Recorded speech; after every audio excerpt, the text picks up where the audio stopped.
Okay, back to you.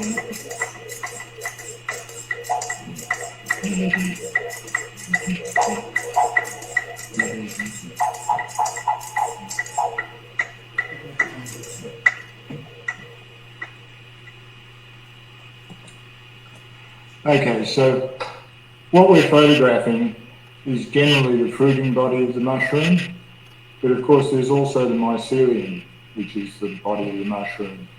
In this particular photo, we get to see the fruiting body and the mycelium, or I think more correctly ozonium, because the mycelium in the wood probably doesn't look like that. Can you hear Stephen okay? Yes, he's audible and he's clear. Thank you. Great, thank you. Okay, I'll cover the general types of fungus that I photographed. Firstly, there's the saprobes, which decomposes and grow on wood, like this one, and this one. Then there's the ectomycorrhizals, which things like the ammoniters, which grow in association with trees. That's another.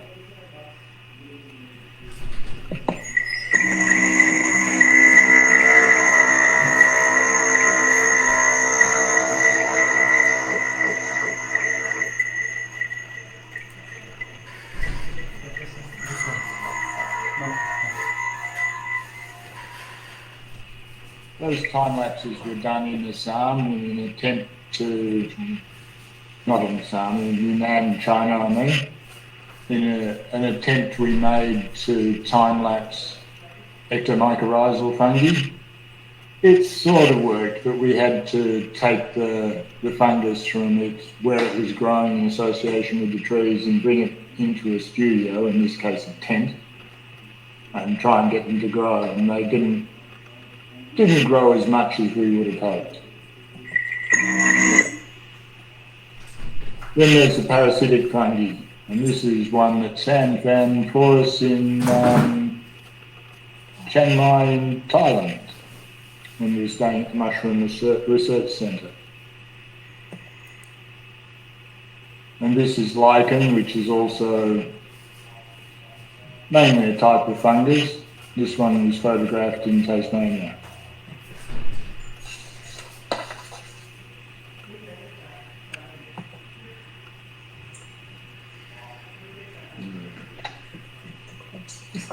So just to start with, I'll give you an overview of the course. Firstly, we'll talk about the equipment, then the environment in which you're taking the photographs, lighting, the purpose of the photograph, a little bit about depth of field, and then finally about composition.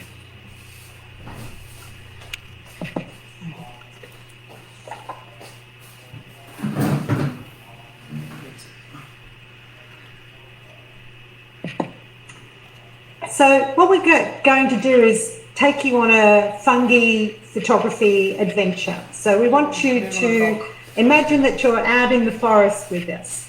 So first of all, Steve's just going to talk through the equipment that he takes out, but of course that's going to vary a little bit for people here, depending on what cameras they've got.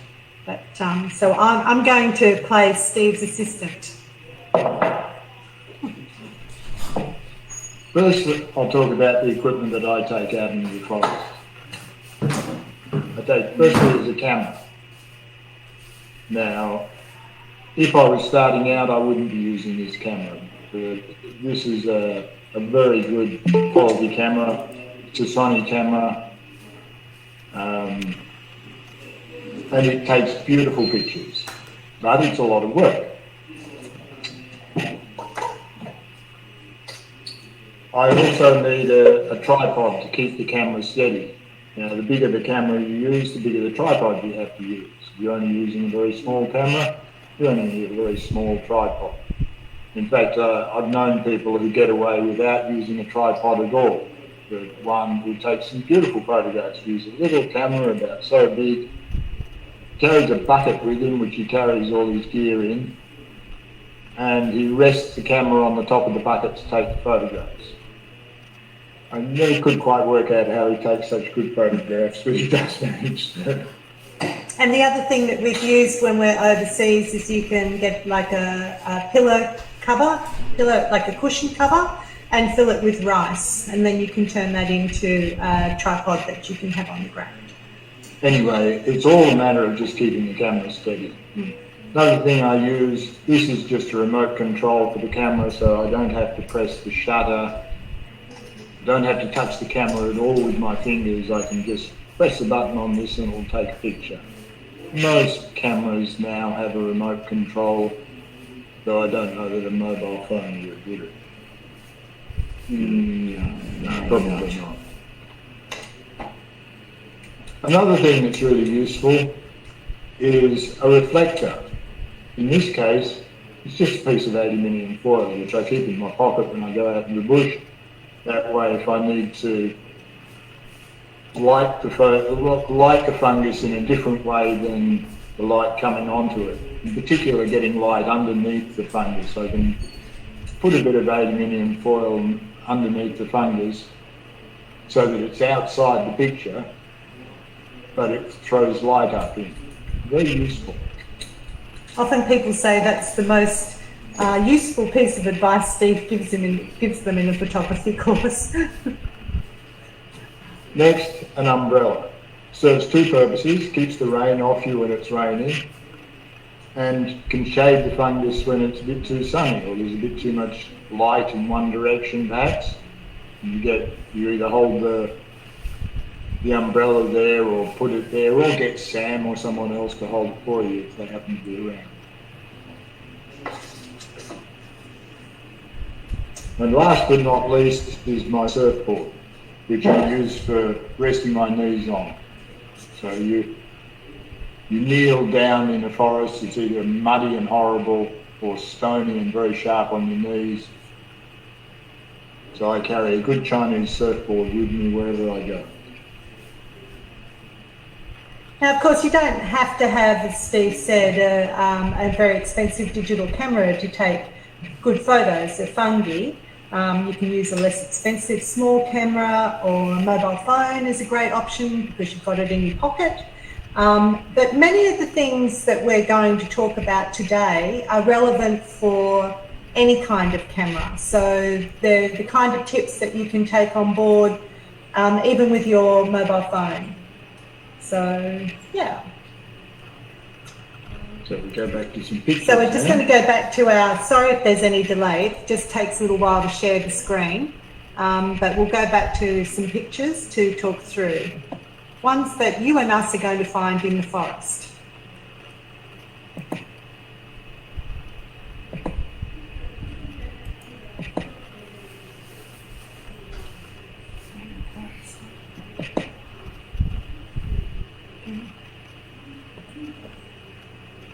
Okay, now imagine you're in a forest like this one, and you come across this beautiful patch of mushrooms. This is relatively unusual to come across a scene quite so idyllic. This one's in the Tarkine in northwest Tasmania, and as you can see there are some beautiful red mushrooms growing in the ground in front. They're actually a hygroscopy species. If we go in a bit closer, you can see that some of these mushrooms might be quite photogenic. Some of them are a bit scrappy. Some of them you can't see underneath very well. So it's a matter of choosing which are the best mushrooms for photographing. This is quite a nice group. So you might photograph this. The problem with this group of mushrooms is they're not very distinct and you can't see underneath them, so they're not really good representatives of these particular fungus.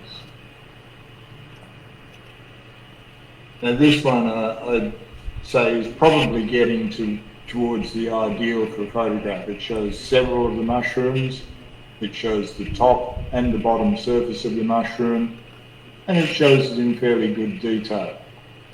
So I would hope that someone like Sam could identify it for me.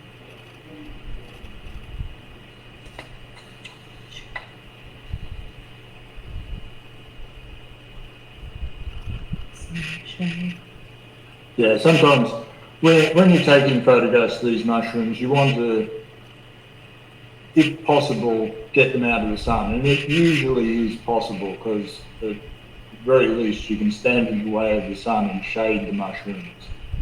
Because if you get them, if they're in the sun, you end up with very bright and very dark spots, and the cameras don't see in sunlight very well.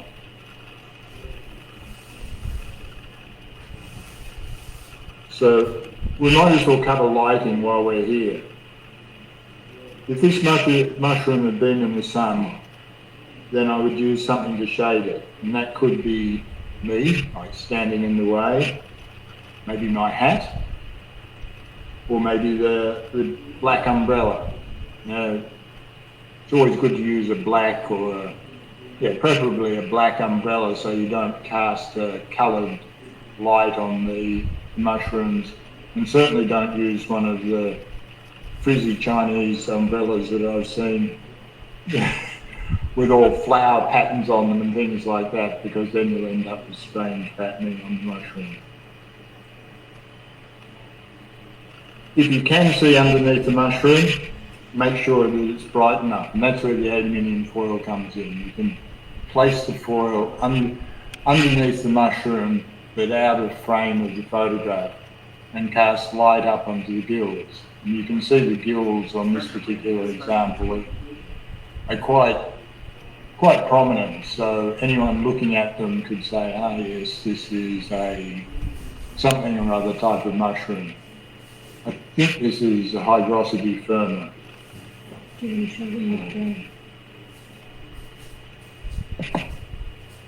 What's that? Just show them with your example here. So Steve, you can see us now, yeah? Yes, we can see. So this one we just happened to have in the backyard. It's growing down by our creek. We've got a creek running through the backyard. But as you can see, it's quite a big mushroom. And you can see underneath, it's quite well lit there, but that's because we've got a big light here that's shining on it. But if you could imagine, under normal conditions, it would be quite shaded underneath. So what we do is get this bit of aluminium foil and put it underneath the mushroom to shine the light up underneath it. You might have to prop this up with a stick or something like that. Fairly simple though, and it makes a huge difference. It's the difference between seeing the top of the mushroom fairly well and just black underneath with it, or very dark grey. Shines the light on it and you see what's actually there. Take this back to me.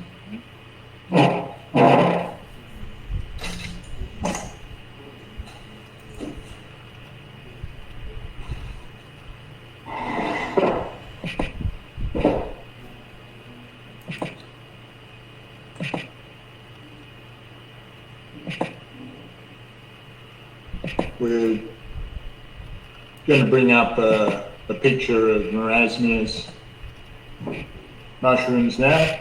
Now these were photographed in Botanic Art, Valapara. No, they were.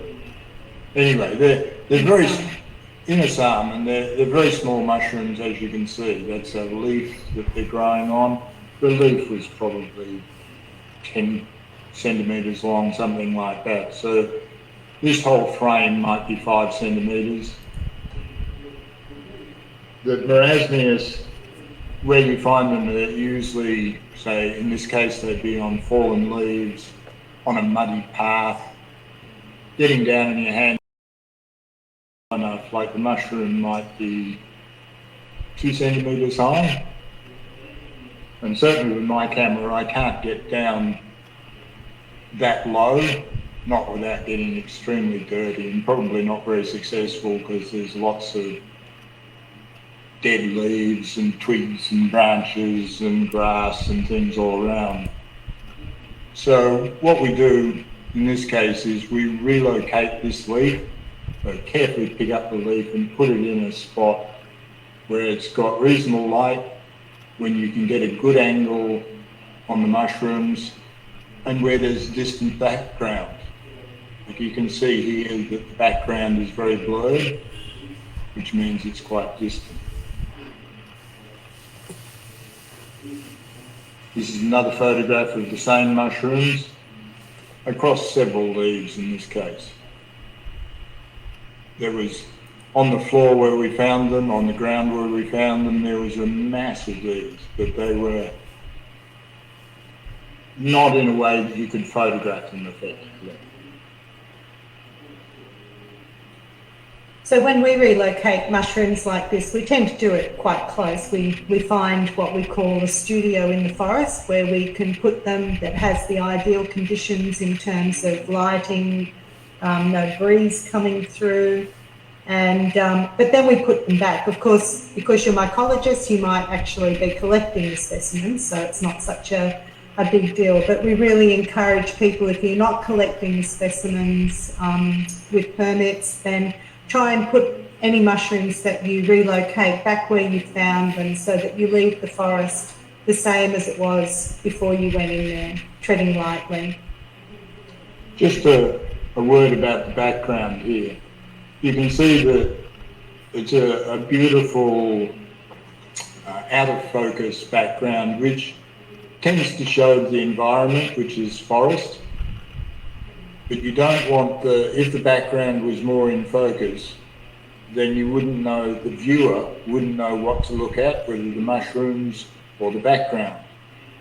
So it's always good in a photograph to get this separation of the subject and the background. You see in all good portraits, they tend to have the face sharply in focus and the background nicely blurred, so your vision doesn't get distracted by this in focus background.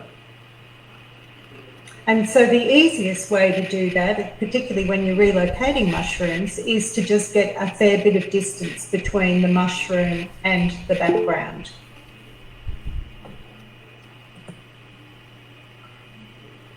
This is a photograph, it's of a Marciniak subsect Hematocephalus.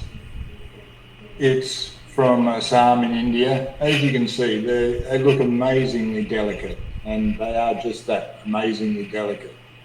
So if you're photographing them, the slightest breeze will move them. So if you go out on a windy day, forget about even trying to take photographs like this. It won't work. But if it's a nice still day, you can pick up the leaf or the twig that the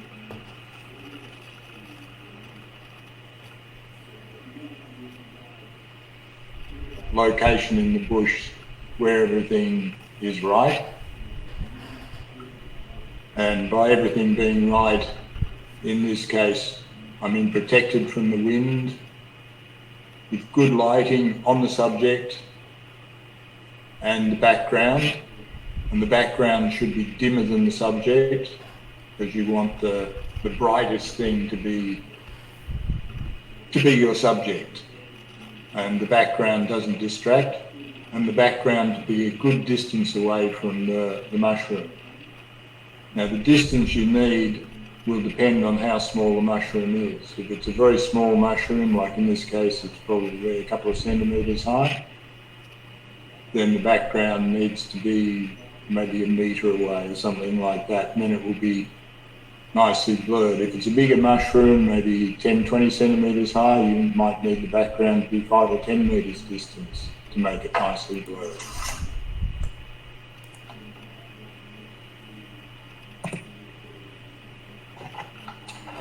Now sometimes you can't get the mushroom growing exactly in the way that it looked.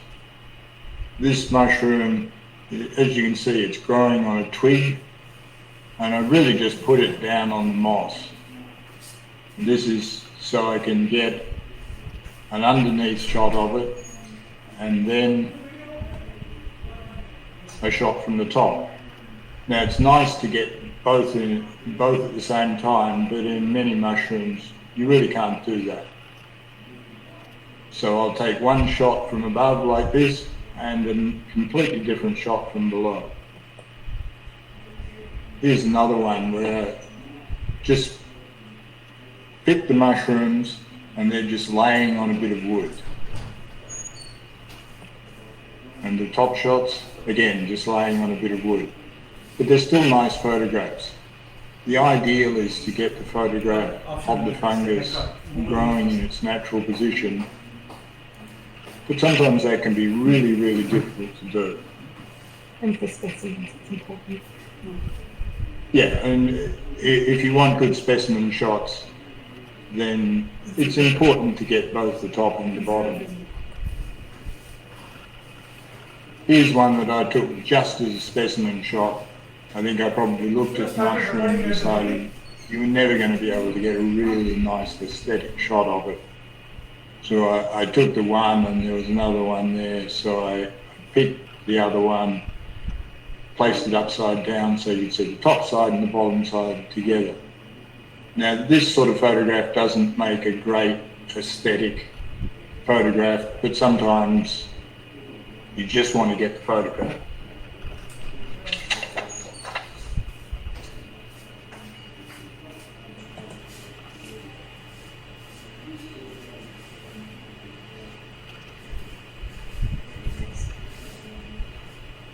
Another thing that you often want to do is capture a mushroom in the different stages. In this case, you've got Coquina tricoloma mature, the nice hairy one, and just starting out without the hairs. So you can see the two stages of the mushroom. Here's another one, which is an amanita. Again, just as the amanita comes out, and with the mature mushroom with the cap fully out.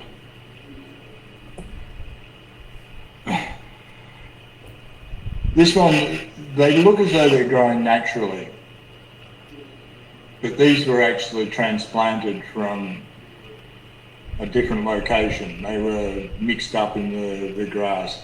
This is compliments of Peter Mortimer, who collected these and put them in the ground for me so I could photograph them.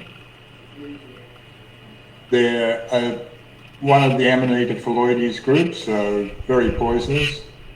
We photographed this in Myanmar, and part of the brief was to photograph poisonous mushrooms because there was quite a few people dying from eating poisonous mushrooms at the time.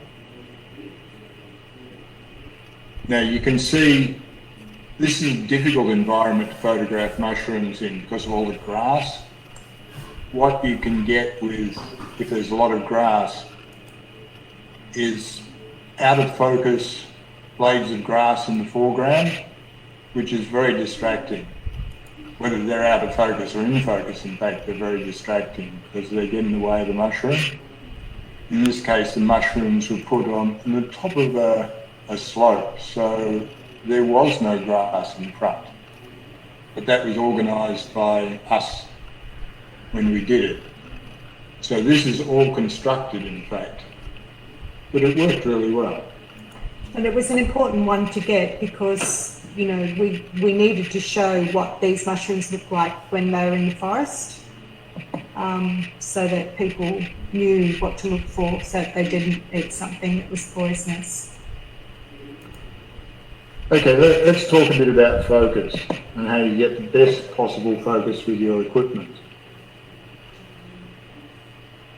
Many of the forest environments where we photograph fungi are quite dark, so that means you will have trouble getting enough light in the camera. So in my case, I've got a full frame digital camera, which in order to get enough light, because I'm going to be taking photographs with a very small aperture in order to give a big depth of field. Now the aperture is measured in f-stops, and it might be, in my case, I'm taking photographs at f14. Depending on the camera, you might use anything from f20 to f4. And smaller sensors means you use smaller f-stops. Higher resolution means you use smaller f-stops. So it's something that you really need to either research the science of it, which can get really complicated, and or experiment. And I'd recommend working out roughly what the experts say you should use, and then experiment with your camera and your subjects to see what you actually need to use to get a good photograph. I've always done that, and you know, sometimes what the experts tell you is spot on. Other times when what the experts tell you doesn't seem to be quite right, and you work out something for yourself.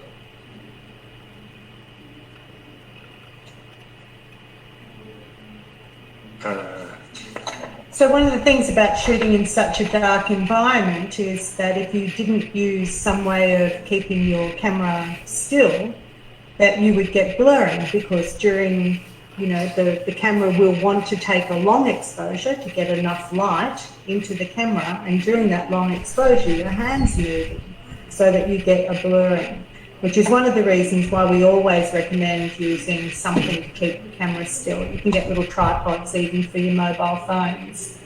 Yeah, everything, even with using a mobile phone, you might take a picture, you look at the picture on the screen, you go, oh yeah, that's pretty good. Then when you get it back and you try and look at it, you go, it's not really as sharp as I would have liked. What you're really, or one of the most important features of good mushroom photography is that you can see all the detail down to a certain level. With my camera, it's taking 60 megapixel images. Now that's overkill for most people, because the image you see on your PC is probably 2,000 pixels or something, or 2 million pixels, 2 megapixels, not 60. But whatever the camera is, I forgot what I was going to say. You better carry on.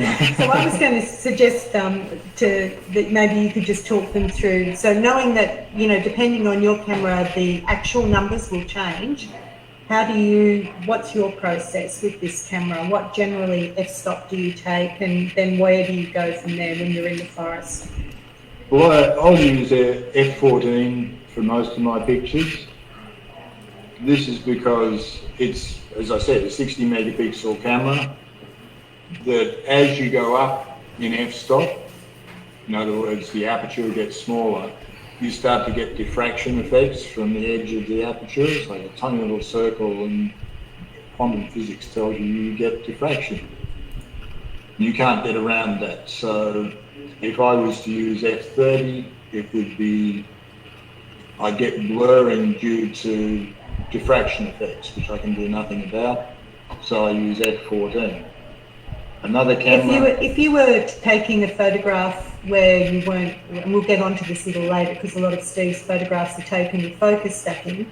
If you were taking a photograph with your camera of, and you're only going to take one single photo, what aperture would you aim for then? I'd probably have a slightly higher aperture, because I figured that it was more important to get a good depth of field than it was to get the absolute best sharpness. Like everything you do with photography is a compromise. You say, okay, I'll sacrifice a little bit of sharpness to get a little bit more depth of field, or I'll sacrifice a bit of noise to get a lower shutter speed.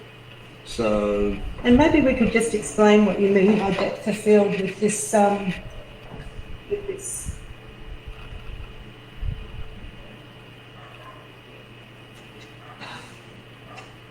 Now, the depth of field, what we're talking about is you might want to get the edge of this fungus or this fruiting body in focus up to the back of this fruiting body. Now that's it's about what, 15 centimetres or something like that. Cameras are limited in what they can do. The laws of optics say that you can't, depending on the magnification, you'll get so much depth of field. There are all these tables on the internet you can work it out with. So on your camera, Steve, if you were taking it at, say, f1.4, you might only get that little bit in focus. Yeah. But on f18, you might get that much in focus. Yeah, I'll get more. There are limits whatever you do.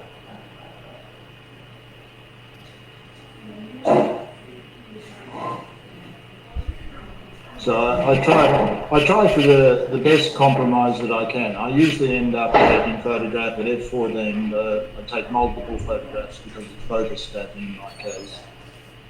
I'll have, say, f14, maybe 1 to 5 second exposure, and probably ISO 100 to ISO 400.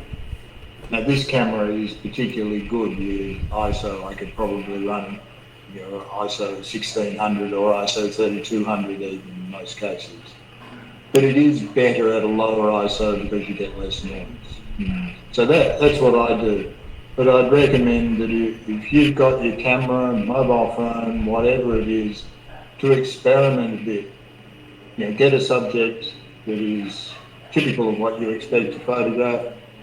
Take a series of photographs with different settings and compare them and see which ones you like and where the limits are. That's probably the easiest way to do it. To get someone to tell you must use this setting in these conditions, it's very, very hard to do.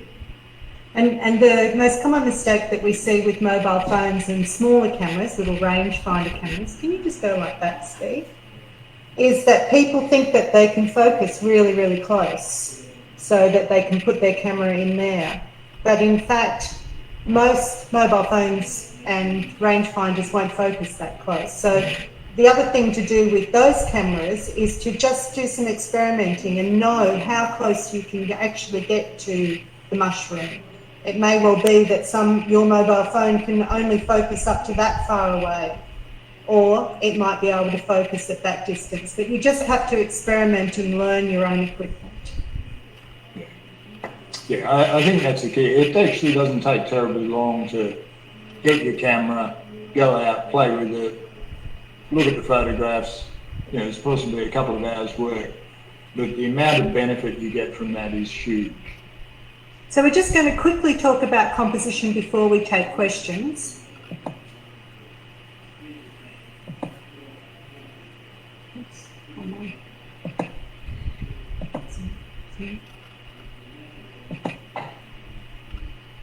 We're getting there.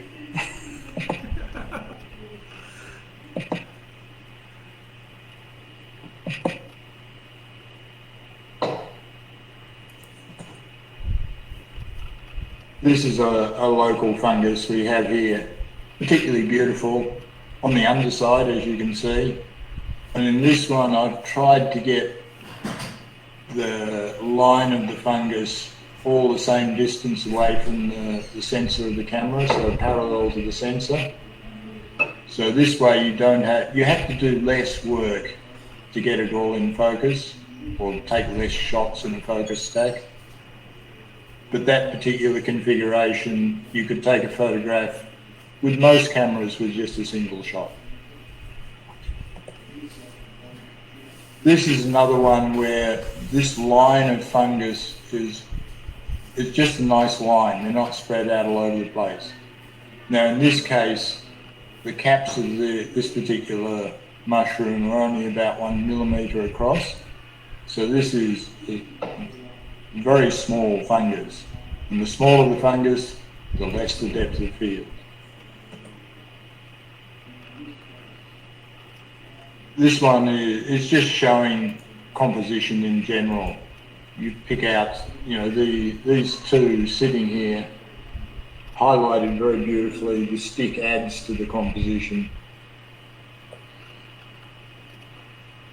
This one, it's a bigger mushroom, so you don't have as much trouble with the focus. So you could probably take this photograph with most cameras without focus stacking. As you can see, the background really complements the fungus. Nice different colour, it's blurred. And here's another one with the background in this case is darker than the mushroom. So the mushroom is white and cream, the background is dark green and brown. So it stands out quite nicely.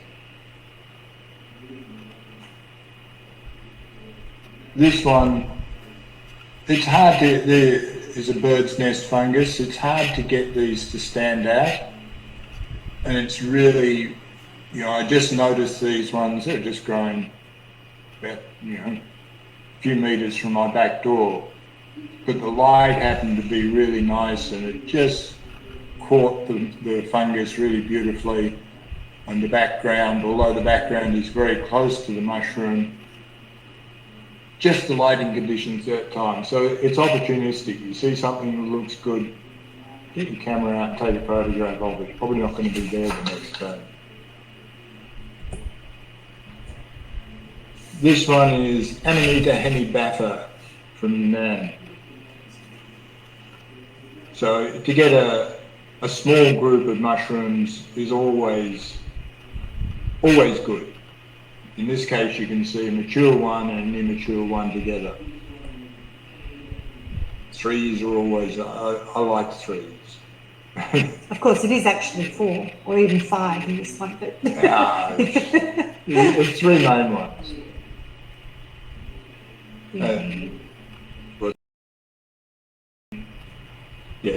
Wherever possible, you get the environment in with the mushroom. In this case, you've got a nice little Cortinarius growing in moss. And another one, this is a Coprinellus growing, again, with moss. And with the final one, this is Schizophyllum commune, which is probably one of the most common mushrooms in existence. It's been found on all continents except Antarctica. It often looks very uninteresting, but then if you turn a bit of wood over and you look at it from underneath, then it becomes a beautiful mushroom. And sometimes a single specimen like this can be just incredibly wow.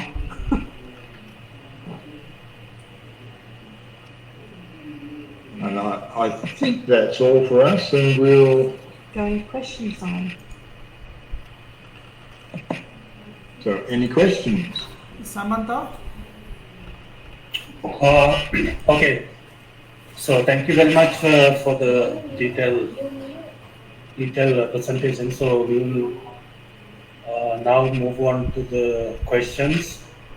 So we have some questions.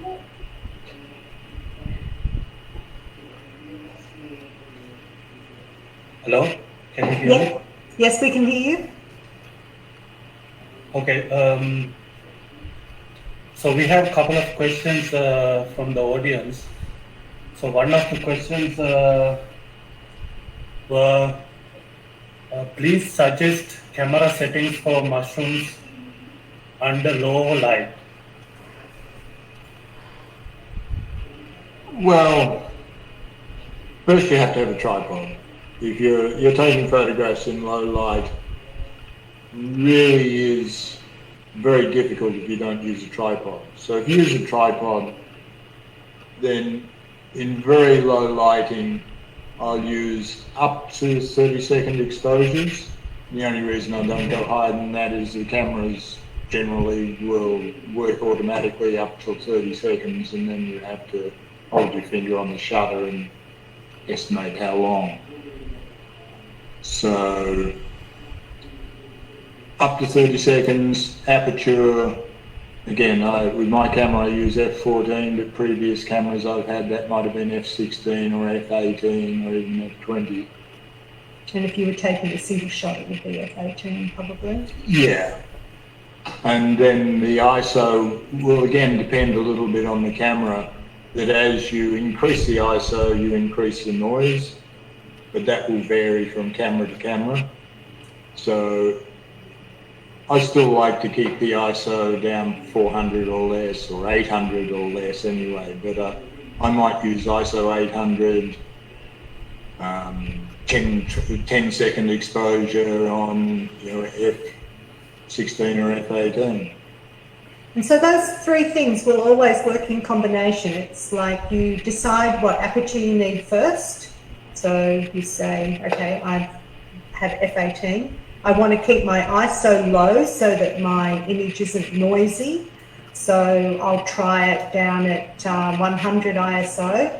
But then you might find that that then means you've got to have 60-second exposure, which is really hard. So then you pull that back to 30-second exposure, make your ISO a little bit higher, 400 ISO. So you can do that. So those three things, it's always, deciding what's my priority. So in terms of mushroom photography, your priority is probably aperture, so that you can have as much of it in focus as possible. And then the other two things work in combination. But you really have to work it out for yourself. It's because I've got a full frame camera. There are cameras that are, so that means a 35mm sensor size. But as you go down, even the mobile phones, they're just a couple of millimetre sensor size, and I'm not sure how small they get now. And that makes a difference to the f-stop, and it makes a difference to ISO. Like the smaller the sensor, the noisier it is. The smaller the sensor, the more depth of field you get. So you get a lot of depth of field with a mobile phone, not very much with my camera. And with a mobile phone, in terms of the depth of field and macro photography, and also with little rangefinder cameras, there's a couple of settings that you can use on them.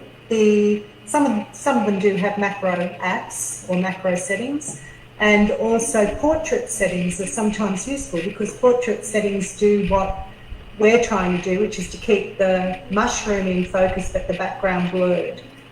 So portrait, you can muck around and experiment with those settings and see if they work for you. I hope that answers that question as well as we could.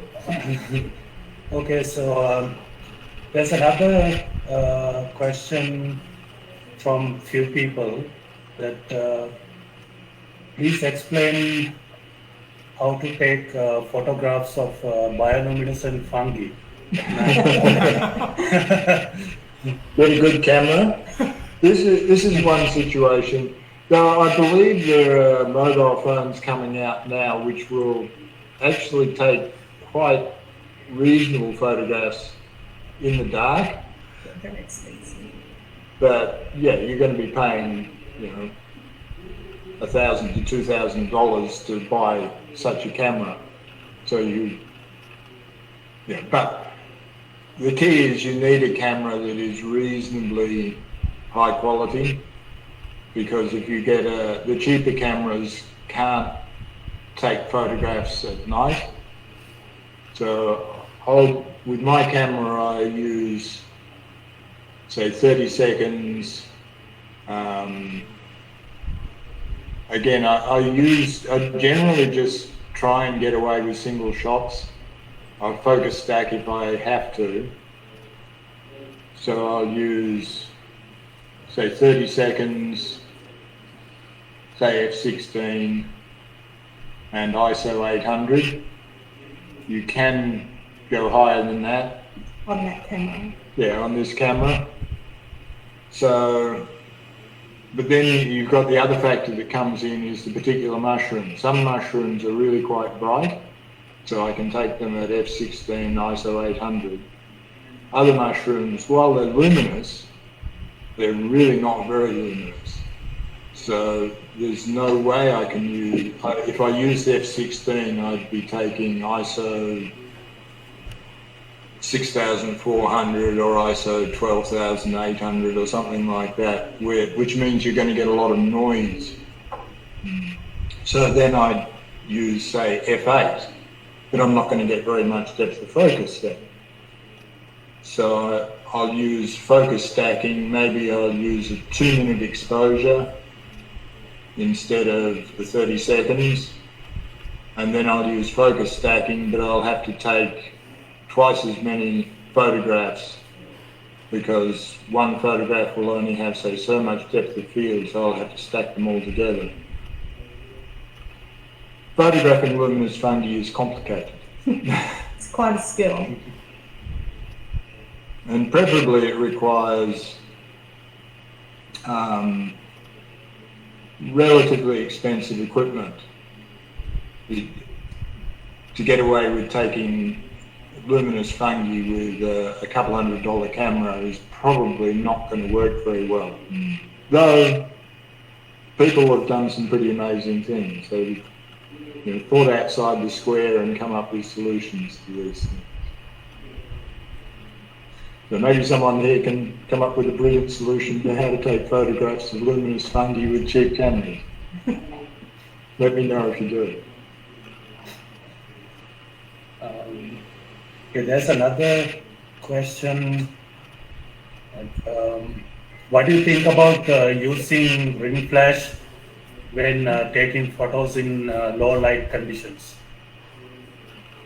Using a ring flash, when I first started taking mushroom photographs, I used to use a flash, particularly for very small mushrooms.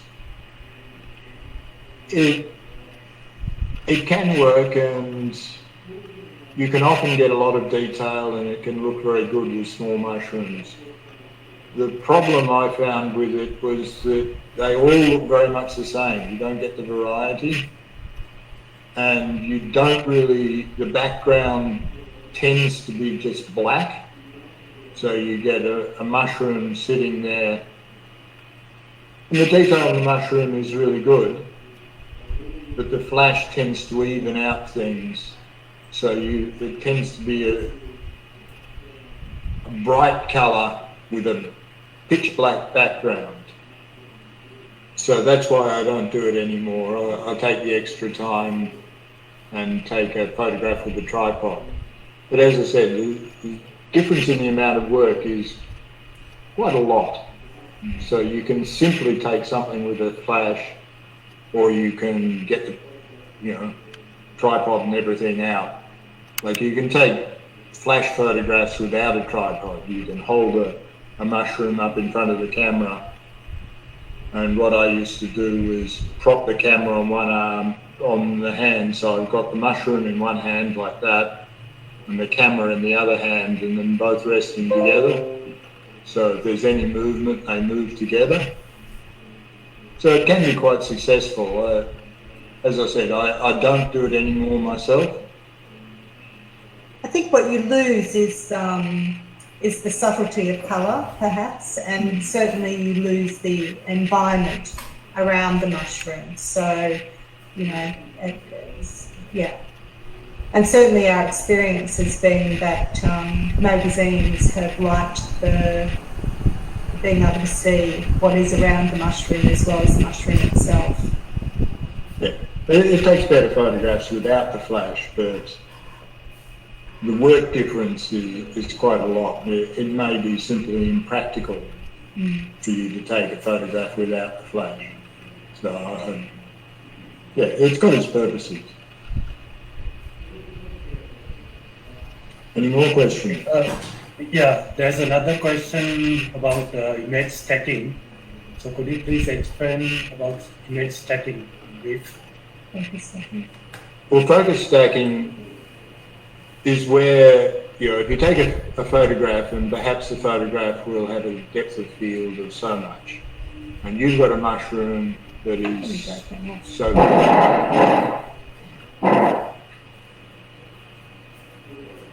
So what do? Here we've got a mushroom, as you can see, quite long. We're taking a photograph from here. We want this surface to be in focus, and we want this surface to be in focus. And you take the picture and you find it only goes halfway.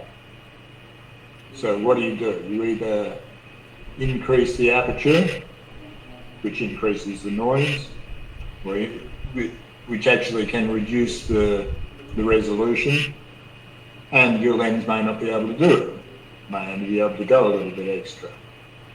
Or you could move the camera further away, so the magnification becomes less, so you get less detail. So all of those solutions, you don't get as much detail in the result. So the only option left is to take multiple pictures with the focus point in the first one being here, the focus point in the second one being here, the third one being, say, here, and the fourth one back here. And then combine all the photographs In post-production. in post-production. And Some cameras actually do it in the camera, but yeah, you can get cameras that do it in camera, some more successfully than others. But you know, I do it with the external software. But either way, you have to do it with a tripod. Well, I don't know if that's even true now. You can get cameras where they'll take, as long as you've got good light, they'll take pictures and then stack them for you. And I believe they can work quite well. There's none of the expensive cameras do it as yet. You have to do it all manually. Well, it's not manually, I just put it into software and let the software process. But it's something I do with almost every picture I take now, because I try and get as much detail as I possibly can, and the focus stack is the way to get the most detail. it's very tricky for us to kind of go into all the detailed focus stacking in an environment like this, but we do actually have a photography masterclass that's pretty much focused on focus stacking, and you can stream that for a small fee off our website, which is www.planetfungi.movie. So that masterclass is in the field, so it shows finding a mushroom, taking it as a single shot, taking it as a focus stack, and then what Steve does in post-production. Some people will even take time lapse and focus stack time lapse. Now, you can imagine taking a time lapse of, say, this mushroom growing, and you might take 500 pictures in the time lapse. You wouldn't do focus stacking on this because you could probably get it all in back off enough. But say it was a microscopic fungi, maybe this was 1 millimetre across, and there's no way you could get the whole thing in. So then you'd focus stack it, and I've heard of people focus stacking, say, a 500 image time lapse plus 100 layers in each focus stack. So that would be 50,000 images to produce this 20-second video. A lot of work. So as I said earlier, with photography, as with many things in life, it's a compromise, how much work you do to get the results. And if you're taking, say, 50,000 images, you don't want something to go wrong halfway because you've blown the whole thing apart and it doesn't work. So that's down the drain, you start again and try again. Any more questions? Okay, so now we can give one last question to the audience. If someone has a question now, you can ask one question.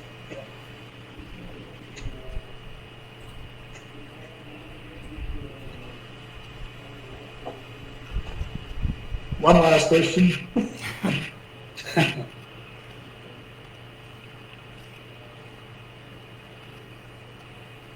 No? Sam, can I give a little plug for our movie? Yeah, sure. So, seeing as there's no more questions, I noticed that a lot of people are from parts of the world that we really love, travelling in and documenting fungi in, and a couple of years ago, we were very privileged to have been asked by the Balapara Foundation in Assam to collaborate with them on documenting fungi in northeast India. And we made a fungi safari documentary while we were there, which we stream off our website, same website as the masterclass. And we found heaps of new species and photographed some luminous fungi, which was a new species, met some amazing people, and yeah, we documented it all. So it's a little bit of a fungi road movie. Yeah, so please, we invite you to stream that. Again, we stream it for a small fee. All the money goes to funding more of this work, and 10% of the money from that particular film goes to the Balapara Foundation for their work conserving forests in northeast India.